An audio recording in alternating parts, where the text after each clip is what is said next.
ಸ್ನೇಹಿತರೆ ನಮಸ್ಕಾರ, ನಾನು ನಿಮ್ಮ ಪ್ರೀತಿಯ ಜನಸ್ನೇಹಿ ಯೋಗೇಶ್. ಮೊನ್ನೆ ಒಬ್ಬರು ಲೇಡಿ ಬಂದಿರ್ತಾರೆ. ನಾನು ಆ ವಿಡಿಯೋನ ಮಾಡೋದಕ್ಕಾಗಿದ್ದಿಲ್ಲ, ಮಾಡೋಕ್ಕೆ ಟೈಮ್ ಸಿಕ್ಕಿರಲಿಲ್ಲ ಕಾರಣಾಂತರಗಳಿಂದ. ಅಂದರೆ ಆ ಅಮ್ಮನ ಮೇಲೆ ನನಗೆ ಮೊದಲೇ ಅಂದರೆ ಆ ಲೇಡಿ ಮೇಲೆ ತುಂಬಾ ಸ್ವಲ್ಪ ಅನುಮಾನಗಳಿತ್ತು. ಸುಳ್ಳು ಹೇಳ್ತಿದ್ದಾರೆ ಅಂತ. ಏನು ಸುಳ್ಳು ಹೇಳಿದ್ದಾರೆ ಅಂತ ನಿಮಗೆ ತೋರ್ಸೋಕ್ಕೆ ನಾನು ಇಷ್ಟಪಡ್ತೀನಿ. ಇವಾಗ ಅವರು ಇಲ್ಲಿದ್ದಾರೆ. ಅವ್ರು ಯಾಕೆ ಇಲ್ಲಿ ಸುಳ್ಳು ಹೇಳಿ ಬಂದರು, ಅದು ಯಾಕೆ ಅವರು ಆ ರೀತಿ ಹೇಳಿದ್ರು ಅನ್ನೋದ್ರ ಬಗ್ಗೆ ನಾನು ನಿಮಗೆ ತಿಳಿಸ್ಕೊಡ್ಬೇಕು ಅಂತ ಈ ವಿಡಿಯೋ ಮಾಡ್ತಾ ಇದ್ದೀನಿ. ದಯಮಾಡಿ ಪ್ರತಿಯೊಬ್ಬರು ಈ ವಿಡಿಯೋ ಶೇರ್ ಮಾಡಿ, ಹಾಗೆ ಬನ್ನಿ ದಯವಿಟ್ಟು.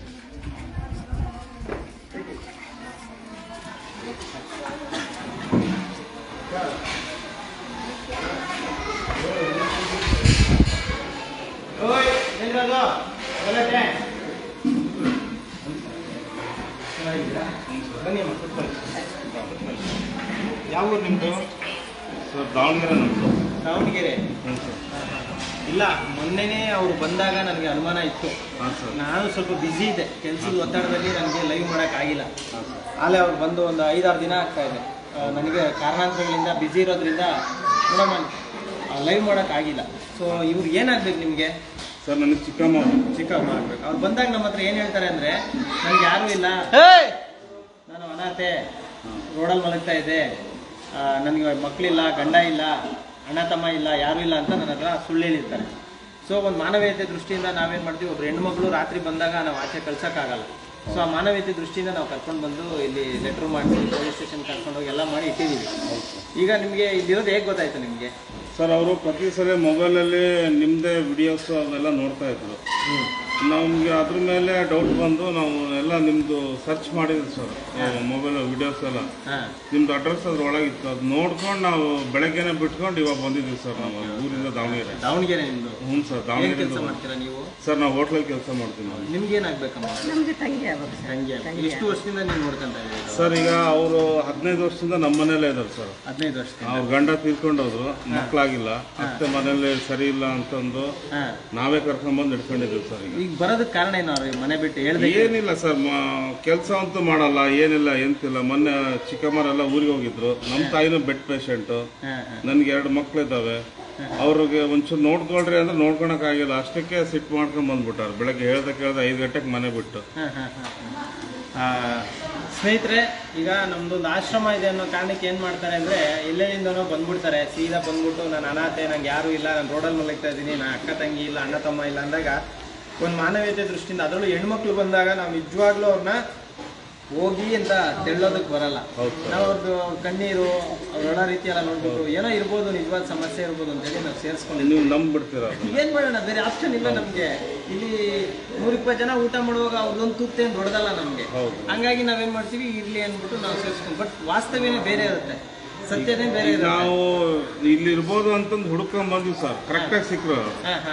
ಯಾಕಂದ್ರೆ ನಿಮ್ದೇ ವಿಡಿಯೋ ಅವರು ಸುಮಾರು ದಿವಸದಿಂದ ನೋಡ್ತಾನೆ ಇದ್ರು. ಅಂದ್ರೆ ಅವ್ರಿಗೆ ಪ್ಲಾನ್ ಇತ್ತು ಇಲ್ಲಿ ಬರ್ಬೇಕು ಅಂತದ್ದು. ನೀವು ಇಲ್ಲಿ ಬರೋದು ನಿಮ್ಗೂ ಐಡಿಯಾ ಇಲ್ಲ? ಇಲ್ಲ. ನೀವು ಜಸ್ಟ್ ವಿಡಿಯೋ ನೋಡ್ತಿದ್ರಲ್ಲ, ಒಂದೊಂದು ಅಂದಾಜ್ ಮೇಲೆ ನಾವು ಇಲ್ಲೇ ಇರ್ಬೋದು, ಇಷ್ಟು ದಿವಸದಿಂದ ನಿಮ್ದೇ ನೋಡ್ತಾ ಇದ್ರು ವಿಡಿಯೋ ಅನ್ಕೊಂಡು ನಿನ್ನೆ ಮೊಬೈಲಲ್ಲೆಲ್ಲ ಸರ್ಚ್ ಮಾಡಿದ್ಮೇಲೆ ನಿಮ್ದು ಅಡ್ರೆಸ್ ವಿಡಿಯೋ ಎಲ್ಲ ಸಿಕ್ತು ಸರ್. ಅದನ್ನ ನೋಡ್ಕೊಂಡು ಅದಕ್ಕೆ ಇಲ್ಲಿ ಇರ್ಬೋದು ಅಂತಂದು ಹುಡ್ಕೊಂಬಂದು ಕರೆಕ್ಟಾಗಿ ಸಿಕ್ರು ಸರ್. ಈ ಕೆಲಸನ ಅವ್ರನ್ನ ಕರ್ಕೊಂಬಪ್ಪ, ಅವ್ರನ್ನ ಬನ್ನಿ ಅಮ್ಮ.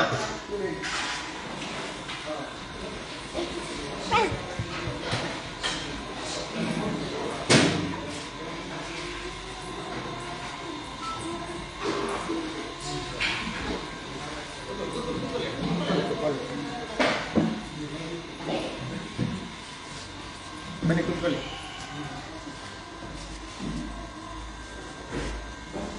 ಏನು ನಿಮ್ಮ ಹೆಸರು? ಉಷಾ ಅಂತನಾ? ಏನಾಗಿದೆ ಕಾಲು ನಿಮಗೆ? ಉಳ್ಕೊಂಡ್ಬಿಟ್ಟಿದೆ ಫುಲ್ಲು. ಏನಕ್ಕೆ ಆ ಥರ ಆಗಿದೆ? ಏನಾಗಿದೆ ಅಂತ ಗೊತ್ತಿಲ್ಲ. ನನ್ನ ಹತ್ರ ಏನು ಹೇಳಿದ್ರಿ? ನನಗೆ ಯಾರು ಇಲ್ಲ, ನನಗೆ ಗಂಡ ಇಲ್ಲ, ಮಕ್ಕಳಿಲ್ಲ, ಅನಾಥೆ, ನನಗೆ ಯಾರು ಇಲ್ಲ, ಅಕ್ಕ ತಂಗಿ ಇಲ್ಲ ಅಂತಂದರೆ. ಆದರೆ ಅವರು ಮನೆಯಿಂದ ಹಾಕಿದ್ರು. ಏನಕ್ಕೆ ಹಾಕಿದ್ರು? ಅದೇ ನನ್ನ ಮನೆ ಕೆಲಸ ಮಾಡೋಕ್ಕಾಗಲ್ಲ. ಮನೆ ಕೆಲಸ ಮಾಡ್ತಾ ಇಲ್ಲ, ಸಣ್ಣ ಪುಟ್ಟ ಮನೆ ಕೆಲಸ. ಎಷ್ಟು ವರ್ಷದಿಂದ ನೋಡ್ಕೊತಾ ಇದ್ದಾರೆ ಅವರು? 15 ವರ್ಷದಿಂದ. 15 ವರ್ಷದಿಂದ ನೋಡ್ಕೊಂಡಿದ್ದಾರಲ್ವಾ? ಕೈ ಬಿಟ್ಟಿದ್ದಾರೆ ಯಾವಾಗಾದ್ರೂ ನಿಮಗೆ? ಅವಾಗವಾಗ ಹಿಂಗೆ ಹೋಗುವಂತ ಇದ್ರು. ಎಲ್ಲರ ಮನೇಲಿ ಇದೆ ಸಮಸ್ಯೆ, ಅದು ಎಲ್ಲರ ಮನೇಲಿ ಇರುತ್ತಲ್ವಮ್ಮ. ಈಗ ನೀವು ಎಷ್ಟು ಜನ ಇದ್ದೀರಾ ಮನೇಲಿ? ಅಮ್ಮ ನಿಮ್ಮ ಮನೇಲಿ ಎಷ್ಟು ಜನ ಇದ್ದೀರಾ? ನಾವು ಬೇರೆ ಮನೇಲಿ ಇರೋದು ಸರ್. ಅಲ್ಲಿ ಬೆಳಗ್ಗೆ ಬಂದು ಮತ್ತೆ ನಾನೇ ಅಡುಗೆ ಮಾಡಿ ಮಕ್ಕಳಿಂದೆಲ್ಲ ಸ್ಕೂಲ್ ರೆಡಿ ಮಾಡಿ 10:30 11 ಗಂಟೆಗೆ ಮನೆಗೆ ಹೋಗಿ ನಮ್ಮ ಮನೆ ಅಡುಗೆ ಮಾಡ್ಕೊತಿದ್ದೆ ನಾನು. ನಾವೆಲ್ಲ ಅಡ್ಗೆ ಮಾಡಿ ಇವಳಿಗೆ ಏನೋ ಒಂದು ರೈಸ್ ಇರಮ್ಮ ಅಂತ ಹೇಳೋಗ್ತಿತ್ತು ಅಷ್ಟೇ. ಮನೇಲಿ ಅವ್ರ ಕೆಲಸನ ಅವ್ರು ಮಾಡ್ಕೊಳಕ್ಕೆ ಆಗಲ್ಲ. ಇಲ್ಲ, ನಾವು ಬೆಳಗ್ಗೆ ಬಂದು ನಾನೆಲ್ಲ ಮಾಡಿ ಹೋಗ್ತಿದ್ದೆ ಮಕ್ಕಳಿಗೆ. ಎಷ್ಟು ವರ್ಷದಿಂದ ನೋಡ್ಕೊಂತ ಇದ್ದೀರಾ ನೀವು? ಈಗ ಅಕ್ಕನಿಗೆ ಸ್ಟ್ರೋಕ್ ಆಯ್ತಲ್ಲ 3 ವರ್ಷದಿಂದ, ಮತ್ತೆ ಇವಳಿಗೂ ಹುಷಾರಿರೋದಿಲ್ಲ. ಬೆಳಗಿನ ಕೆಲಸ ಎಲ್ಲ ಮುಗಿಸಿ ಮಕ್ಕಳನ್ನ ಸ್ಕೂಲಿಗೆ. ಸಮಸ್ಯೆ ಏನು ಮನೆಯಿಂದ ಆಚೆ ಬರೋದಕ್ಕೆ ಮೇನ್ ಸಮಸ್ಯೆ, ರೀಸನ್ ಏನು? ಅವಳಿಗೆ ಕೇಳ್ಬೇಕು ಸರ್. ಏನ್ ಸಮಸ್ಯೆ? ಅವಳಿಗೆ ಕೇಳ್ಬೇಕು. ನಾನು ಸಣ್ಣ ಪುಟ್ಟ ಕೆಲಸ ಮಾಡಿದ್ರೆ ಜಾಸ್ತಿ ಮಾಡೋಕ್ಕಾಗಲ್ಲ ರೀ. ಮಾಡಲ್ಲ ನಿನ್ ಕೆಲಸ, ನೀನ್ ಎದಕ್ಕೆ ಇರ್ತೀಯ, ನಮ್ಗೆ ಭಾರ, ನಿಂದು ನೋಡ್ಕೊಳಕ್ಕಾಗಲ್ಲ ನನಗೆ. ಅದಕ್ಕೆ ಮನೆ ಬಿಟ್ಟು ಇಲ್ಲ, ಪ್ರತಿ ಸಲ ಅದೇ ಮಾತು ಹೇಳ್ತಾ ಇದ್ದೆ. ಕೇಳಿ ಹೋಗ್ಲಿ ಬಿಡು ಸುಮ್ಮನೆ ಆಗ್ತಿದ್ದೆ. ಇವಾಗ ಖಂಡಿತವಾಗಿ ಹೋಗಂದ್ರು. ಅಲ್ಲ, ನಿಮ್ಗೆ ಯಾರಾದ್ರೂ ಬೇರೆಯವರು ಇದಾರ ನೋಡ್ಕೊಳ್ಳೋ ಅಂತವ್ರು? ಯಾರು ಇಲ್ಲ ಅಲ್ವಾ? ಅಲ್ಲ, ಅದನ್ನ ಕೇಳೋದು ಒಂಚೂರು ಅರ್ಥ ಮಾಡ್ಕೊಳ್ಳಿ. ಯಾರು ಇಲ್ಲ ತಾನೆ. ಈಗಿರೋದು ಆಧಾರ ಅಂದರೆ ಅಕ್ಕ, ಮತ್ತು ಅವರು ನಿಮಗೆ ಸಂಬಂಧನೇ ಇಲ್ಲ, ಆದರೂ ಕೂಡ ಅವರು ನೋಡ್ಕೊತೀನಿ ಅಂತ ಹೇಳ್ತಾರೆ.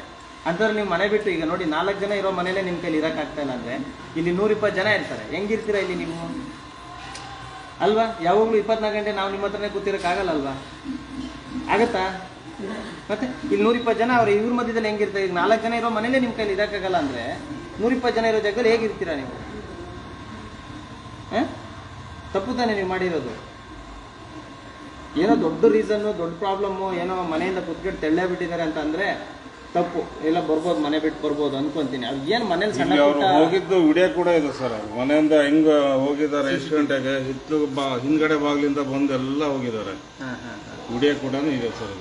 ಎಷ್ಟು ದಿವಸ ನೀವು ಎಲ್ಲ ಸ್ಟೇಷನ್ ಕಂಪ್ಲೇಂಟ್ ಮಾಡಿದ್ದೀರಾ ಸರ್? ಹೋಗಿದ್ವಿ ಸರ್, ಕಂಪ್ಲೇಂಟ್ ಮಾಡೋಣ ಅಂತಂದು. ಮತ್ತೆ FR ಮಾಡೋದು ಬೇಡ, ಒಂದು ಟೈಮ್ ನೋಡ್ಕೊಂಬಂದು ಹೋಗೋಣ ಇಲ್ಲಿ ಅಂತಂದು ಬಂದ್ವಿ ಸರ್. ವಿಡಿಯೋ ಎಲ್ಲ ಇದೆ ಸರ್. ಇದು ಅವರು ಇಲ್ಲಿ ಗೇಟಿಂದ ಬರೋದು ಹೋಗೋದು, ಒಂದೊಂದೇ ಬ್ಯಾಗ್ ತಂದು ಇಡೋದು ಎಲ್ಲ ಐತೆ ಸರ್. ಇದು ಎಷ್ಟು ಬ್ಯಾಗ್ ತಂದಿದ್ದೀರಾ ಟೋಟಲ್ ಆಗಿ? 2 ಬ್ಯಾಗ್. ಏನೇನು ತಂದಿದ್ದೀರಾ? ಆಸ್ತಿ ಇದೆಯಾ ನಿಮ್ಮ ಹೆಸರಲ್ಲಿ? ಏನಾದರೂ ಇದೆಯಾ? ಬ್ಯಾಂಕ್ ಬ್ಯಾಲೆನ್ಸ್ ಇದೆಯಾ? ಇನ್ಸೂರೆನ್ಸ್ ಏನಾದ್ರು ಇದೆಯಾ? ಅಲ್ಲ, ಕೇಳ್ತಾ ಇರೋದು ನೇರವಾಗಿ ಕೇಳ್ತಾ ಇದ್ದೀನಿ. ಇದೆಯಾ? ಮತ್ತು ಇದು ಯಾವುದೂ ಇಲ್ಲ ಅಂದ್ರೂ ಅವ್ರು ನಿಮ್ಮನ್ನು ನೋಡ್ಕೊತೀನಿ ಅಂತಾರಲ್ಲ. ಇದೆಲ್ಲ ಇದೆ ಅಂದರೆ ಬಂದಿದ್ದಾರೆ ಹುಡುಕೊಂಡು ಅಂತ ಹೇಳ್ಬೋದು ನಾನು. ಕರೆಕ್ಟ್ ಅಲ್ವಣ್ಣ? ಹೌದು ಸರ್. ಏನೋ ಈಗ ನಿಮ್ಮಿಂದ ಏನೋ ಇವರಿಂದ ಲಾಭ ಏನೂ ಇಲ್ಲ ಸರ್ ನಮಗೆ. ಆದ್ರೂ ಚಿಕ್ಕಮ್ಮ ಅಂತ ನಾವು ನೋಡ್ಕೊಂತ ಇದ್ದೇವೆ. ಎಷ್ಟೋ ಜನಕ್ಕೆ ಪ್ರಶ್ನೆ ಇರ್ತದೆ, ಅದಕ್ಕೆ ಉತ್ತರ ನಾನು ಕೇಳ್ತಾ ಇರೋದಿಲ್ಲ. ಎಷ್ಟೋ ಇವ್ರದ್ದು ಏನೇ ಮೆಡಿಕಲ್ ಖರ್ಚು ಆದ್ರೆ ಎಲ್ಲರೂ ಸೇರಿ ನೋಡ್ಕೊಂತಾರೆ ಸರ್. ಇವ್ರ ಕಡೆಯಿಂದ ಏನು ಇಸ್ಕೊಳಲ್ಲ. ಇವ್ರ ಕಡೆಯಿಂದ ಏನು ಆಸ್ತಿನೂ ₹1 ಇಲ್ಲ ಇವ್ರದ್ದು. Okay okay. ಅಲ್ಲ, ಬ್ಯಾಂಕ್ ಬ್ಯಾಲೆನ್ಸ್ ಏನಾದ್ರು ಮಡಗಿದ್ದೀರಾ? ಇನ್ಸೂರೆನ್ಸ್ ಏನಾದ್ರು ಇದೆಯಾ? ಅದು ಇದ್ರೂ ಹೇಳ್ಬಿಡಿ, ಬೇಕಂದ್ರೆ ಅದನ್ನು ಬೇಕಾದ್ರೆ. ಅಲ್ಲ ಇತ್ತಂದ್ರೆ ಅದಕ್ಕೆ ಮುಚ್ಚು ಮರ ಏನಿದೆ, ಅದಕ್ಕೆ ಏನಾದ್ರು ಇವ್ರು ಕರ್ಕೊಂಡು ಹೋಗ್ತಿದಾರೆ ಅಂದ್ರೆ ನಮಗೂ ಗೊತ್ತಾಗ್ಬಿಡ್ಲಿ ಅದು. ಏನಮ್ಮ ಈಗ ಹೋಗ್ತೀರಾ ಮನೆಗೆ? ಮತ್ತೆ ಅದೇ ತರ ಮಾಡ್ತಾರೆ. ಯಾವ ತರ ಮಾಡ್ತಾರೆ? ಮನೆಯಿಂದ ಅವರು ಅಂತಾರೆ. ಏನಕ್ಕೆ ರೀಸನ್ ಬೇಕಲ್ಲ? ಏನಕ್ಕೆ ಅಂತಾರೆ? ಸುಮ್ಮನೆ ಏನನ್ನಲ್ವಲ್ಲ. ಅವ್ರು ಏನ್ ಹೇಳ್ತಾರೆ ನಿಮ್ಗೆ? ನಮ್ಮ ಅಕ್ಕನ ಕೇಳಿ, ನಾನು ಇಲ್ಲಿ ಬಂದು ನೀವು 5 ದಿನ ಆಯ್ತು. ನನ್ನ ಅನಿಸಿಕೆ ಹೇಳ್ತಾರೆ. ನೀವು 5 ದಿನದಲ್ಲಿ 1 ದಿನ ಪ್ರೇಯರ್ಗೆ ಬಂದಿದ್ದು ನೋಡ್ಲಿಲ್ಲ. ಇಲ್ಲ, ಕೇಳಿ, ನಾನು ನೋಡಿರೋದು ಹೇಳ್ತಾ ಇದ್ದೀನಿ. ನೀವು ಊಟ ಆದ್ಮೇಲೆ ವಾಕಿಂಗ್ ಮಾಡಿದ್ದು ನೋಡಿಲ್ಲ ನಾನು. ಕರೆಕ್ಟಾ? ನೀವು ಊಟ ಮಾಡ್ತೀರಾ, ಶಿಸ್ತಾಗಿ ಬೆಡ್ಡಲ್ಲಿ ಮಲ್ಕೊಂತೀರಾ. ಸೊ ನಿಮ್ಗೆ ಆರೋಗ್ಯ ಸಮಸ್ಯೆ ಬಗೆಹರಿಯೋದು ಅಂದ್ರೆ ಹೆಂಗ್ ಬಗೆಹರಿಯುತ್ತೆ? ಬರೀ ಮಾತ್ರೆ ತಗೊಂಡ್ರೆ ಬಗೆಹರಿತದ? ನೀವು ಅಟ್ಲೀಸ್ಟು ವಾಕ್ ಮಾಡ್ಬೇಕಲ್ವಾ? ಇಲ್ಲಿ ಇಷ್ಟೊಂದು ಜಾಗ ಇದೆ, ಇಷ್ಟು ಎಲ್ಲ ವಯಸ್ಸಾಗಿರೋರು ಇದ್ದಾರೆ. ನೀವು ಯಾರ ಹತ್ರನೂ ಕೂತ್ಕೊಂಡು ಮಾತಾಡೋಲ್ಲ, ಅಥವಾ ಯಾರ ಹತ್ರನೂ ಒಂದು ಸ್ವಲ್ಪ ವಾಕಿಂಗ್ ಮಾಡಲ್ಲ. ಮತ್ತೆ ನಮ್ಗೆ ಇರೋ ರೋಗ ವಾಸಿ ಆಗ್ಬೇಕಂದ್ರೆ ಹೆಂಗಾಗತ್ತೆ? ಅವ್ರು ಹೇಳ್ತಿರೋದು ಅದನ್ನೇ ಅಲ್ವಾ ನಿಮಗೆ? ಮನೇಲಿ ಊಟ ಮಾಡಿದ ತಕ್ಷಣ ಮಲ್ಕೊಂತಾರೆ, ವಾಕಿಂಗ್ ಮಾಡಲ್ಲ. ಸಣ್ಣ ಪುಟ್ಟ ಅದೇನು ಹೇಳಿದ್ರೆ ನಂಗೆ ಕಾಲಾಗಲ್ಲ. ಹೌದು, ಕಾಲು ಪ್ರಾಬ್ಲಮ್ ಇದೆ, ಅವ್ರು ತೋರಿಸ್ತೀನಿ ಅಂತ ಹೇಳ್ತಿದ್ದಾರೆ. ಅವ್ರು ಏನಂತಾರೆ, ನಿಮ್ಮ ಖರ್ಚು ನೀನೇ ನೋಡ್ಕೊಂಡು ನಾನು ಒಂದು ಪೈಸಾ ಕೊಡಲ್ಲ ಅಂತ. ನಿಮ್ಗೆ ಎಲ್ಲಿಂದ ಬರ್ಬೇಕು ದುಡ್ಡು ಇವಾಗ? ಲಾಸ್ಟ್ ಜುಲೈಲಿ ಅಡ್ಮಿಟ್ ಮಾಡಿ ಕರ್ಕೊಂಡ್ಬಂದಿರೋದು ಸರ್. ಜುಲೈಲಿ ಅಡ್ಮಿಟ್ ಮಾಡಿ 30,000 ಕಟ್ಟಿ ಬಾಪೂಜಿಯಲ್ಲಿ ಆಂಟಿಬಯೋಟಿಕ್ ಎಲ್ಲ ಕೊಡಿಸಿ ಕರ್ಕೊಂಡ್ಬಂದ. ಏನಾಗಿದೆ? ಸೆಲ್ಯುಲೈಟಿಸ್ ಅಂತ ಆಗುತ್ತೆ, ಕ್ರಾನಿಕ್ ಸೆಲ್ಯುಲೈಟಿಸ್. ಸೆಲ್ ಇನ್ಫೆಕ್ಷನ್ ಆಗ್ಬಿಟ್ಟು ಎವ್ರಿ 6 ಮಂತ್ 1 ಇಯರ್ಗೆ ರೈಗರ್ ಬಂದು, ಫೀವರ್ ಬಂದು, ಕಾಲು ಸರಿಯಮ್ಮ. ಈಗ ಕರ್ಕೊಂಡೋಗಿ ಹಾಸ್ಪಿಟ್ಲಿಗೆ ತೋರಿಸ್ತೀರಲ್ವ? ತೋರಿಸೋದು ಅವಾಗಲೂ ತೋರಿಸ್ತೀವಿ ಸರ್. ಮನೇಲೆ ನಾನು ಡ್ರೆಸ್ಸಿಂಗ್ ಮಾಡ್ತೀನಿ, ಪ್ರತಿಯೊಂದು ಮಾಡ್ತೀನಿ. ನೀವೇನು ಕೆಲಸ ಮಾಡ್ತೀರಾ? ನಾನು ನರ್ಸಿಂಗ್ ಸೂಪರಿಂಟೆಂಡೆಂಟ್ ಇರ್ತಾರೆ. ನೋಡಿ, ಎಲ್ಲ ವ್ಯವಸ್ಥೆ ಮಾಡ್ತೀನಿ ಅಂತಾರೆ, ಆದ್ರೂ ನೀವು ಸಣ್ಣ ಪುಟ್ಟ ವಿಚಾರಗಳಿಗೆ ಮನೆ ಬಿಟ್ಟು ಬರೋದು ತಪ್ಪಲ್ವಮ್ಮ? ಏನು ನೋಡ್ಕೊಂತಾನೆ ಇಲ್ಲ, ಊಟ ಕೊಡ್ತಾ ಇಲ್ಲ, ಬಟ್ಟೆ ಕೊಡ್ತಾ ಇಲ್ಲ, ಎಲ್ಲ ಒಂದು ಮನೆಯಿಂದ ಆಚೆ ಹಾಕ್ಬಿಟ್ಟವ್ರೆ ಅಂದ್ರೆ ಪರವಾಗಿಲ್ಲ. ಎಲ್ಲ ಇದೆ ನೋಡಿ, ಅವರು CCTV ಫುಟೇಜಸ್ ಎಲ್ಲ ತಗೊಂಡು ಊರು ಹುಡುಕ್ತಾ ಇದ್ರು. ಅವ್ರಿಗೇನಿದೆ, ಹೋದ್ರೆ ಹೋಗ್ಲಿ ಅಂತ ಬಿಟ್ಬಿಡ್ಬೋದಲ್ವ? ಹೋಗ್ತೀರಾ ಮನೆಗೆ? ಹೋಗ್ತೀರಲ್ವಾ? ನಾವು ಕಾರವಾಗಿ ಮಾತಾಡ್ಬೋದು, ನಿಮ್ಗೆ ಒಳ್ಳೇದಾಗ್ಲಿ ಅಂತಾನೆ ನಾವು ಹೇಳೋದು. ನಮ್ಗೆ ಇಲ್ಲಿ ಆಶ್ರಮ ತುಂಬಿಸ್ಕೊಳಕ್ಕೇನು ಇಷ್ಟ ಇಲ್ಲ. ಅರ್ಥ ಆಯ್ತಮ್ಮ? ನಾವು ಇಲ್ಲಿ ಆಶ್ರಮ ಮಾಡಿರೋದು ಯಾರೂ ಇಲ್ಲ, ಊಟ ಇಲ್ಲ, ತಿಂಡಿ ಇಲ್ಲ, ನರಳುತ್ತಾ ಇದ್ದಾರೆ ಅಂಥ ವ್ಯಕ್ತಿಗಳಿಗೆ ಏನೋ ಒಂದು ಮಾಡೋಣ ಅಂತ ಅಷ್ಟೇ. ಈಗ ಆಶ್ರಮ ತುಂಬಿಸ್ಕೊಬೇಕು ಅನ್ನೋದ್ರೆ ನಾಳೆ ಬೆಳಿಗ್ಗೆ 100-150 ಜನ ಕರ್ಕೊಂಡ್ಬರ್ಬೋದು. ಈಗ ತುಂಬ ಜನ ಇದ್ದಾರೆ ಕರ್ನಾಟಕದಲ್ಲಿ. ಆ ಥರ ಬೇಡ ನಮಗೆ, ಆಯ್ತಮ್ಮ? ನಾ ಹೇಳೋದನ್ನ ಅರ್ಥ ಮಾಡ್ಕೊಳ್ಳಿ. ಮನೆಗೆ ಹೋಗಿ ಅವರೆಲ್ಲ ನೋಡ್ಕೊಳ್ತಾರೆ, ಚೆನ್ನಾಗಿರಿ. ನೀವು ಸಣ್ಣ ಪುಟ್ಟ ನಿಮ್ಮ ಕೈಲಾಗಿದ್ದು ಮಾಡಿ, ಟ್ರೀಟ್ಮೆಂಟ್ ತೊಗೊಳ್ಳಿ ಕರೆಕ್ಟಾಗಿ. ನೀವು ಅವ್ರು ಟ್ರೀಟ್ಮೆಂಟ್ ತೊಗೊಳ್ಳಿ ಅಂದ್ರೂ ತಪ್ಪು ಅಂದರೆ ಅದು ಹೆಂಗದು?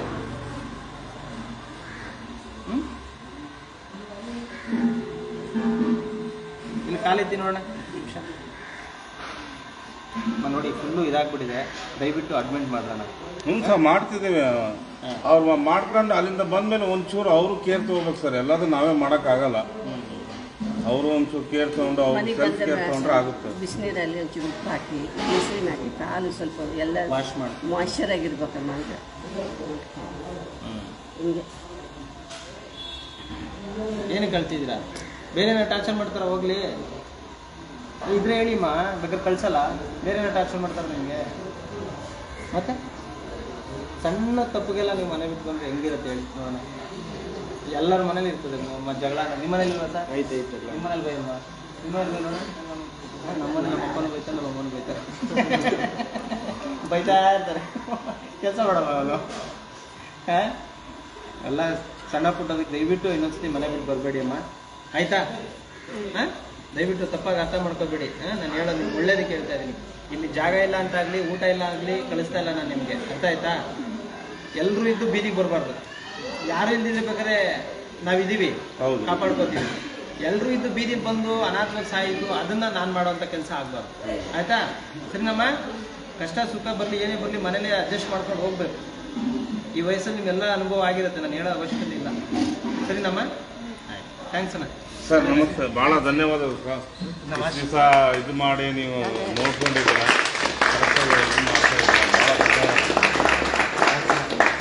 ಒಳ್ಳೇದಾಗಲಿ. ನೋಡಿ ಅಪ್ರಿಷಿಯೇಟ್ ಮಾಡಿದ್ದೀನಿ ನೀವು, ಭಾಳ ಚೆನ್ನಾಗಿ. ಇಲ್ಲ, ಇಲ್ಲಿ ಬಂದಮೇಲೆ ನಿಮ್ದು ಈ ಜನಸೇವೆ ಏನು ಅನ್ನೋದು ಇವಾಗ ನಮಗೆ ಕ್ಲೀನಾಗಿ ಅರ್ಥ ಆಯ್ತು ಸರ್. ಈಗ ಯೂಟ್ಯೂಬ್ನ ನೋಡಿದ್ದಕ್ಕೂ ಇಲ್ಲಿ ಬಂದು ವಾಸ್ತವವಾಗಿ ನೋಡಿರೋದಕ್ಕೂ ಭಾಳ ಜನ, ಎಷ್ಟೋ ಜನ ಎಷ್ಟು ಹಿಂಸೆಯಲ್ಲಿದ್ದಾರೆ ಅನ್ನೋದು ಇವಾಗ ಗೊತ್ತಾಗ್ತಾ ಇತ್ತು ಅವ್ರಿಗೆ. ಆದ್ರೂ ಗ್ರೇಟ್ ಸರ್, ನೀವು ಹೇಳ್ಬೇಕಂದ್ರೆ ದೇವ್ರನ್ನ ಸದಾ ನೋಡಿ. ಈ ಥರ ಸಣ್ಣ ಪುಟ್ಟ ಜಗಳಕ್ಕೆ ಮನೆ ಬಿಟ್ಟು ಬರ್ತಾರೆ. ಹೌದು. ಈಗ ನಮಗೆ ಗೊತ್ತಿರಲ್ಲ, ನಾವು ಬಂದು ಈ ಕಣ್ಣೀರು, ಈ ಥರ ಕಣ್ಣೀರು ಬಂದಾಗ ನಮ್ಮ ಮನಸ್ಸು ಕರಗುತ್ತೆ, 100% ಕರಗುತ್ತೆ. ನಮ್ಗೇನು ಅನ್ಸುತ್ತೆ? ಅಯ್ಯೋ ಪಾಪ ಅನ್ಸುತ್ತೆ, ಇಲ್ವೇನೋ ಅನ್ಸುತ್ತೆ. ನಾವು ಆ ಒಂದು ನಂಬಿಕೆ ಮೇಲೆ ಅವ್ರಿಗೆ ಆಶ್ರಯ ಕೊಡ್ತೀವಿ. ಸತ್ಯ ಗೊತ್ತಾಗದೆ ನಾವು ಲೈವ್ ಮಾಡಿದ್ಮೇಲೆ ಇವ್ರಿಗೂ ಬೇಗ ಗೊತ್ತಾಗೋದು. ನಾನು ಬ್ಯುಸಿ ಇದ್ದಿದ್ದರಿಂದ ನಂಗೆ ಲೈವ್ ಮಾಡೋಕ್ಕೆ ಟೈಮ್ ಸಿಕ್ಕಿಲ್ಲ. 5 ದಿನ ಮೇಲಾಯ್ತು ಇವ್ರು ಬಂದು, ಟೈಮ್ ಸಿಕ್ಕಿಲ್ಲ, ಬ್ಯುಸಿ ಇದ್ದೆ. ಸೊ ಆದರೂ ನೀವು ಹುಡ್ಕೊಂಬಂದಿದ್ದೀರಾ, ನಿಮ್ಗೆ ಒಳ್ಳೇದಾಗಲಿ. ದಯವಿಟ್ಟು ನಿಮ್ಮ ಏನಾದರೂ ಆ ಥರದ್ದು ಮನೇಲಿ ಸಮಸ್ಯೆ ಇದ್ದರೆ ಬಗೆಹರಿಸ್ಕೊಳ್ಳಿ. ದಯವಿಟ್ಟು ಬೈಯಕ್ಕೆ ಹೋಗ್ಬೇಡಿ. ಸಾಧ್ಯವಾದಷ್ಟು ಟ್ರೀಟ್ಮೆಂಟ್ ಕೊಡಿಸಿ ಚೆನ್ನಾಗಿ ನೋಡ್ಕೊಳ್ಳಿ ಇರೋವರೆಗೆ. ಸರಿ ಸರ್, ಒಳ್ಳೇದಾಗಲಿ. ಥ್ಯಾಂಕ್ಸ್ ಅಮ್ಮ, ಒಳ್ಳೇದಾಗಲಿ. ಹೇಗಿದ್ರಿ 5 ದಿನ? ಹೇಳ್ಬಿಡ್ತೀನಿ. 5 ದಿನ ಹೇಗಿದ್ರಿ? ಊಟ ತಿಂಡಿ ಎಲ್ಲ ಚೆನ್ನಾಗಿತ್ತಾ? ಮಾತ್ರೆ ಏನು ಅನಿಸ್ತು? ನಮ್ಮ ಇಲ್ಲಿ ವಿಡಿಯೋ ನೋಡಿ ಬಂದಿದ್ದಕ್ಕೂ ಇಲ್ಲಿಗೆ ಇವಾಗ ಬಂದಿದ್ದಕ್ಕೆ ಏನು ಅನಿಸ್ತು? ಬೇಜಾರಾಗಿ ಹೋಗ್ತಾ ಇದ್ದೀರಾ? ಅಯ್ಯೋ ನನ್ನ ಮಗ ಕಳಿಸ್ತಾವನಲ್ಲ ಅಂತ. ಬೈಕಳಿ ಪರವಾಗಿಲ್ಲ, ಆದರೆ ಮನೇಲಿರಿ. ನನ್ನ ಬೈಕೊಂಡ್ರು ಪರವಾಗಿಲ್ಲ.